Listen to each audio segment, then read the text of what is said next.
Samantha from JSMO Tutorials here, and today I'm going to show you a cool technique that I haven't shown on camera before, and that is going to be how to create chain link earrings using polymer clay. Now, to start off with, we need a veneer that we can work with, so I'm going to be going with an animal print pattern today. And so I've got some white polymer clay here, Primo specifically, rolled out on the thickest setting of my pasta machine, or about 2mm thick. And this is going to be double-sided, so I'm going to be working on both sides of the clay. So I'm burnishing it between two pieces of plain printing paper to give it a nice smooth matte finish. Now, if you want to make chain link earrings, you can swap this veneer that I'm making here out for any that you want. So I don't feel like you have to use what I'm using here. Now, I'm going to be working with a stencil, and I'm bringing over this animal print stencil. And I'm just going to place, just see if I have the correct amount of clay. Okay, and you're going to want to cut out 4 pieces from here, 2 for each earring. And I'm going to be using this little wobble circle donut, and you want to make sure that there is enough clay to work with. So that's the first thing that you do. And if you have extra clay, then you trim away the extra clay, because once you apply paint or ink to it, or just start working with it in general, that clay can't be used with other projects as easily. So I like to just make sure that I'm not using a lot more clay than I need. So I'll use that as a general guideline, while leaving still a bit to work with. Alright, then once you've got that good to go, I am going to be using these patina inks. You can swap out the patina inks for acrylic paint or alcohol inks. They won't achieve the exact same effect, but you can swap them out. And these are the colours that I'm using. This one's Rust, Clay, let me grab the other ones, Topaz, and Cinnabar. And if you're using the patina inks, you want to make sure that you give them a good shake before working. I also am using a little straw because I'm going to be blowing them across the clay, and that's why I'm saying you can swap it out with acrylic paints if you wanted to, or alcohol inks, because you could get the same effect. I'm just going to open these so that they're ready to go. Okay. And I'm going to start off with this one, because that's kind of the one that I like the best. And I haven't actually used these in a while, so the stem might be blocked up a bit. And that can happen with paints or inks. And the way you fix it is just grab a needle-like tool, and just that will free it right up. Just pop it to the side. Alright. And then you want to drop that down onto the clay, and then blow. And I am working on the paper so that it doesn't make too much of a mess.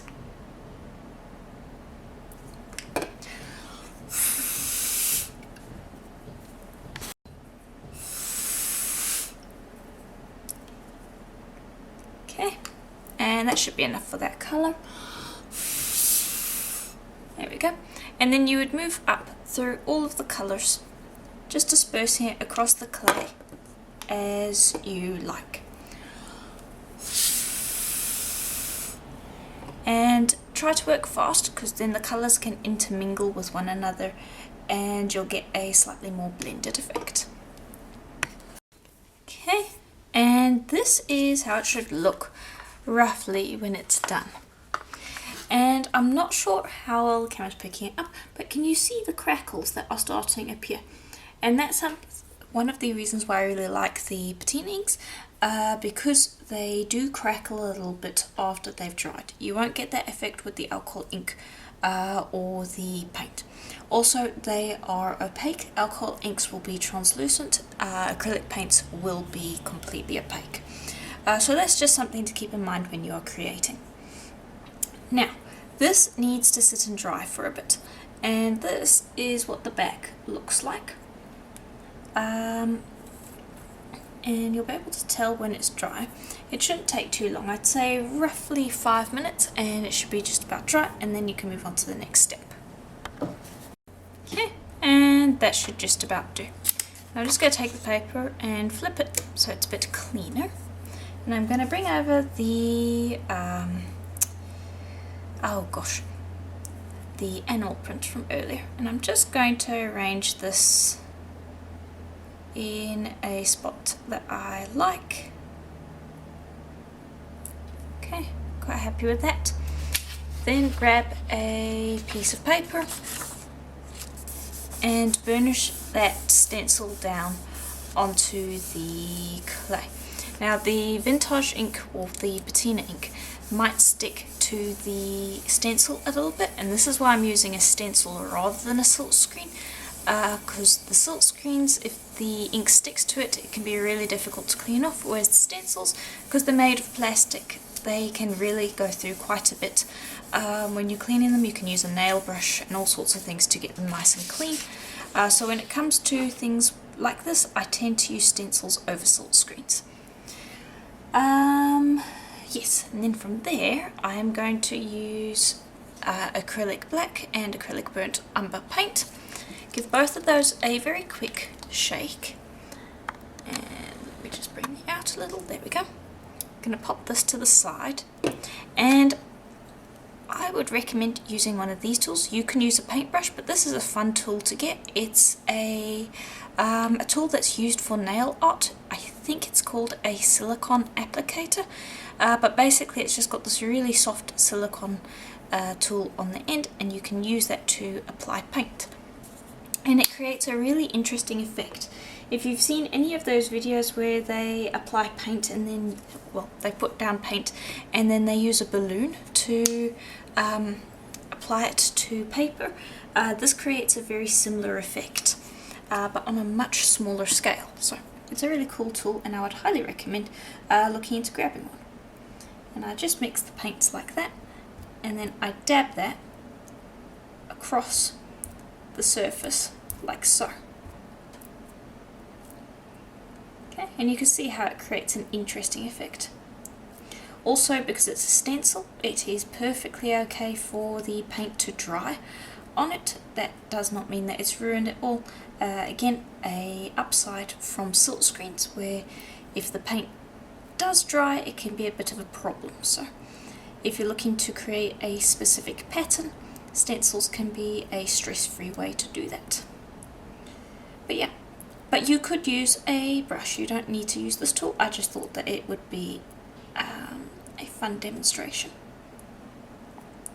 Okay, and I'm just making sure that I do have plenty of paint. I'm not looking for a complete cover, just looking for it to be just about right. Okay, and that should just about do. Yep. Go pop that to the side, and then lift this up, and I'm going to do it gently, allowing it to lift up naturally on its own so that I don't pull away too much of the ink. And you can see there on the stencil that a little bit of the ink has come up, but that's perfectly fine. Pop that in a sink of water and give it a brush over, and it will clean up right away. Okay, now I've left this for about 15 minutes to dry, and it should be dry to the touch. Nothing should come up. And then what you're going to do is you're going to flip that over, and we're going to tend to the back. Now I do have a few spots where the clay lifted up when I removed it from the first piece of paper, so I do need to just give it a very quick burnish again to fix that up. And then what I'm going to do is I'm actually going to be using the stencil, and just choose a spot that you like, then burnish that on. And I don't want to use too much ink because like for instance, if you recreated the technique on the front, there's a risk that some of the ink would fall through and stain the front like it has on the back, so I tend to be a little more careful on the back. And then once that's done, just get rid of that cat hair. There we go. Okay, and what I'm going to do is I'm going to be applying the patina ink again because I want it to crackle.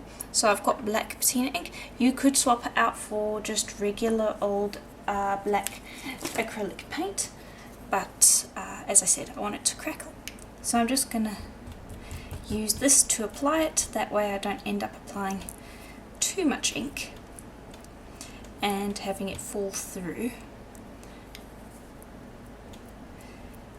Okay, and it's pretty much the same process as before. You just apply this, and I'm just using this because it's a nice easy way to apply the ink. You could use a brush as well. Okay, and when you've done that, you can just lift that up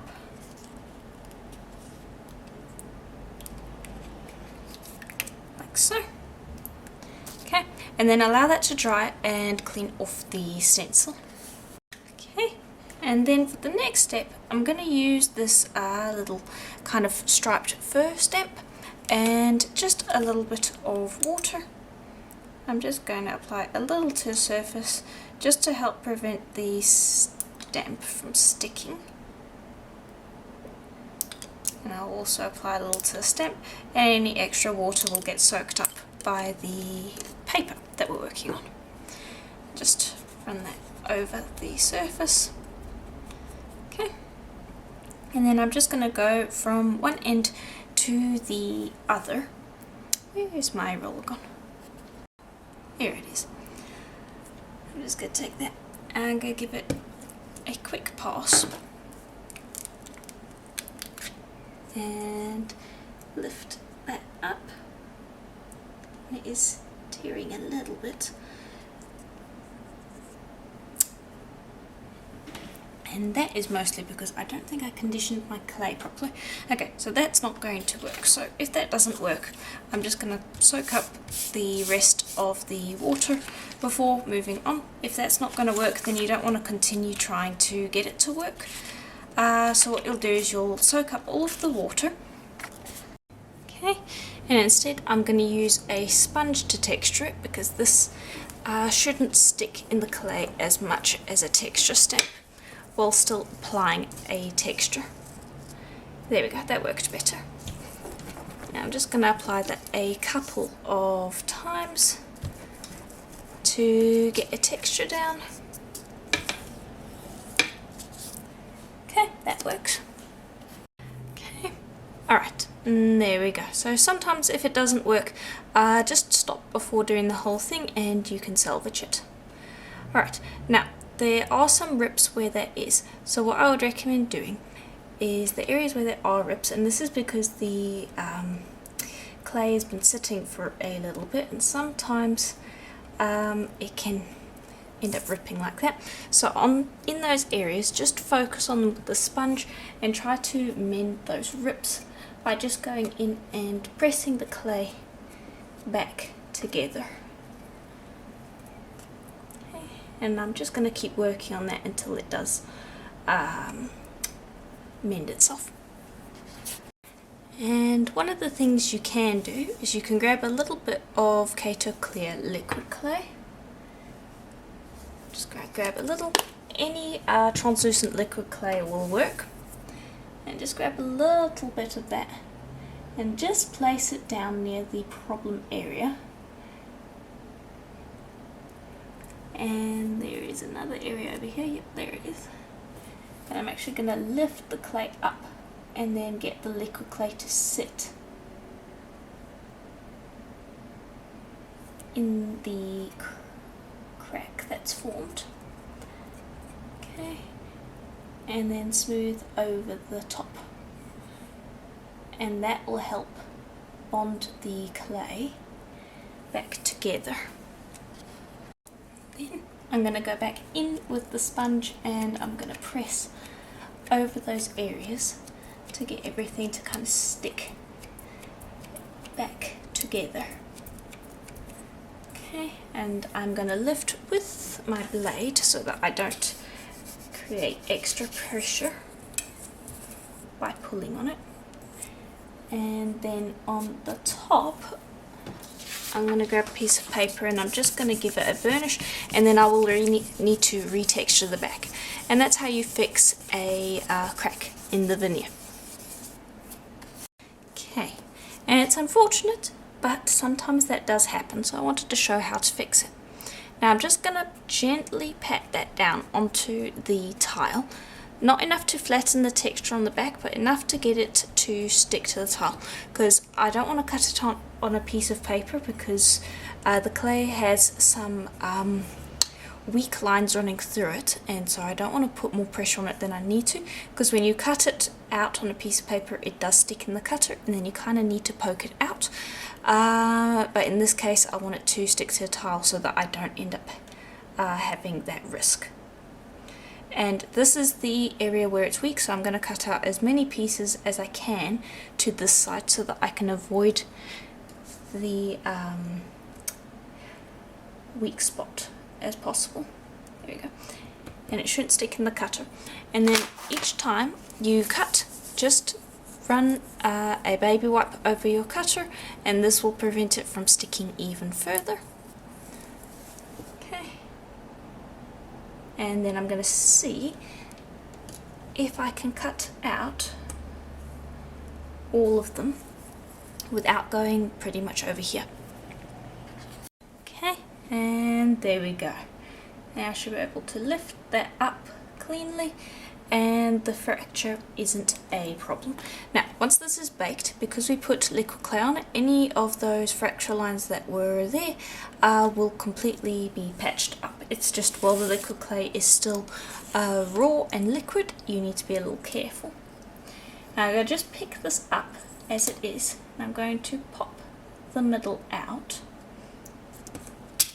And these do need to be cleaned up because there's a lot of paint and ink on here, and the cutter generally doesn't like cutting through that. So don't worry about it having a little bit of messy edges. That's completely normal when working with a lot of mixed media on your clay. Now when it comes to linking the pieces, I like to bake them first and then do the links. That way you end up with a lot less distortion and you bake the clay into a set shape. And I also want you to choose 2 of these, because we're going to essentially have 2 pieces and then a topper. So pick 2 of those that you think are nice, and then pop the other ones to the side. And then those you're going to pop into the oven for at least 40 minutes at Primo's recommended temperature. And as for the scrap pieces, you can turn that into a number of different projects. One that comes to mind is kind of chopping it up into a messy mosaic.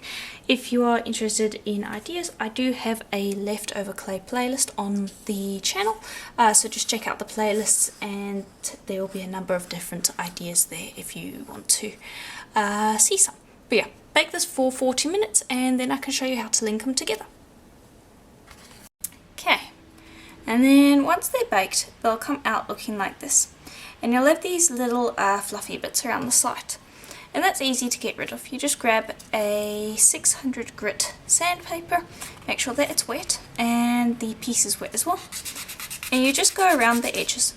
And I would advise sanding the edges even if you don't have the little fluffy bits, because it cleans up any of the ink stains and it rounds the corners slightly and just leaves a tidier effect. You're also going to want to sand the inside here. You can just kind of ball up the sandpaper onto one finger and then just go around the inside like so.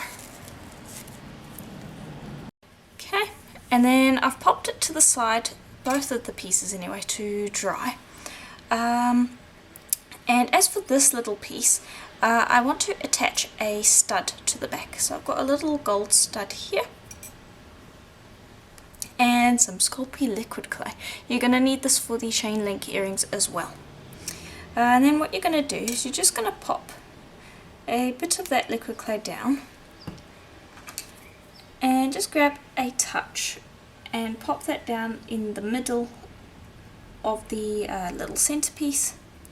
And then I would also advise adding a tiny bit just around the edges of the stud and pop that down in the middle, and that just makes it all very sticky. Then I'm going to grab a little bit of translucent, excuse me, not translucent, white polymer clay. Roll that into a rod, squish it so that it's more like a little donut. Pop that with the hole through, and then grab a ball tool and hold the stud in place because it will want to move around. And just press that white clay down like so, so that it starts bonding with the clay beyond the stud. And then just keep holding it in place and sculpting that white into the right spot. It should be connected with the clay beyond the stud and connected over the stud. Okay, like so. And this, once it's baked, is going to hold the stud in place and it won't need any glue or anything like that.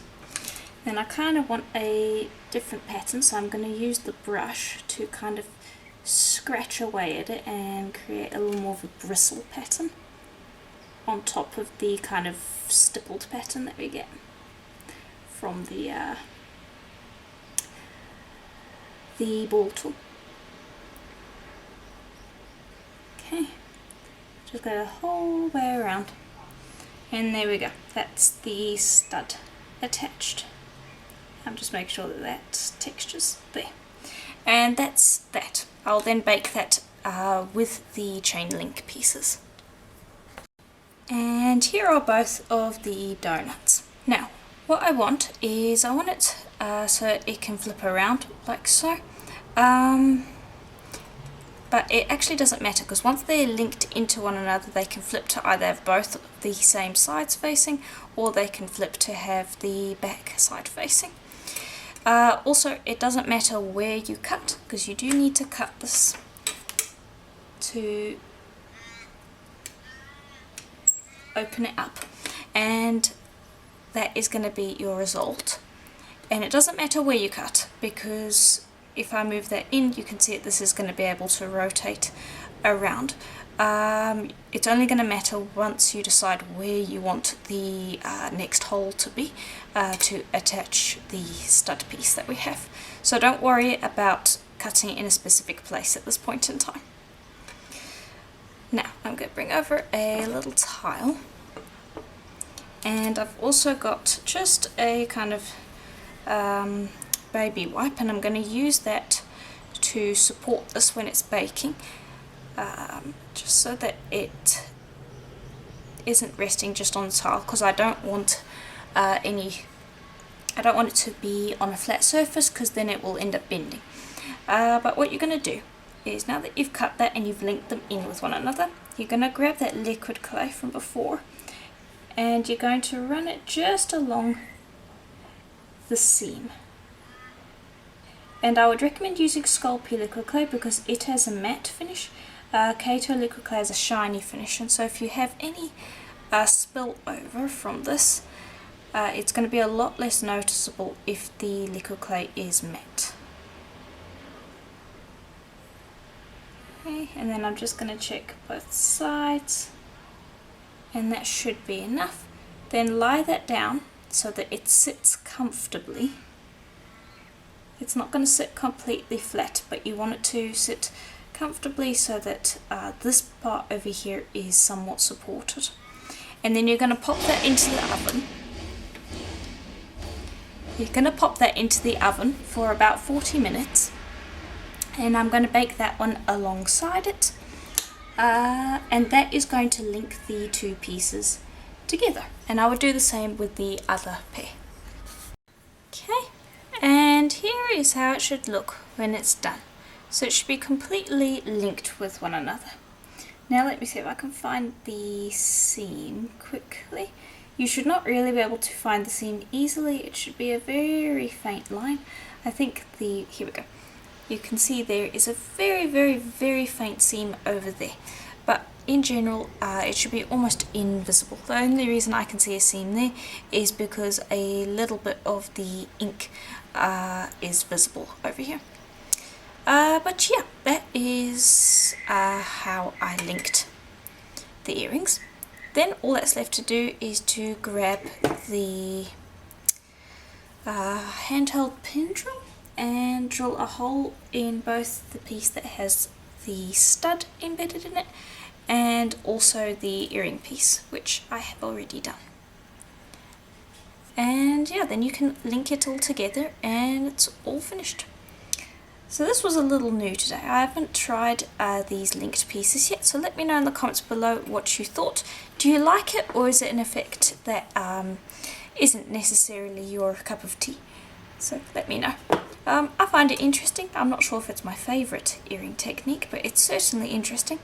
I think I would probably prefer it if I instead made a bracelet or a necklace out of it, where you took the pieces, the link pieces anyway, and you just linked a whole bunch of them to create one whole necklace or bracelet. I honestly think that would be my preferred version of the technique, but again, let me know your thoughts in the comments below. But there we go, those are both of the earrings. I do hope that you enjoyed the tutorial. I certainly did. It was a fun technique to try out. Let me know if you're going to try it out. And if you do, consider sending photos to my Facebook group. There's a link in the description below. Also, if you liked the video, please consider leaving a like and subscribing. It helps the channel out and is greatly appreciated. There also is a join button below where you can become a member of the channel and get exclusive videos. The YouTube membership and my Patreon membership, which is linked in the description, are both one and the same, where I show tutorials that aren't necessarily available on YouTube. So if you consider checking that out, it is also greatly appreciated, as it helps the channel out. Again, thank you for watching. I do hope you enjoyed it, and I'll see you in the next one. Bye for now.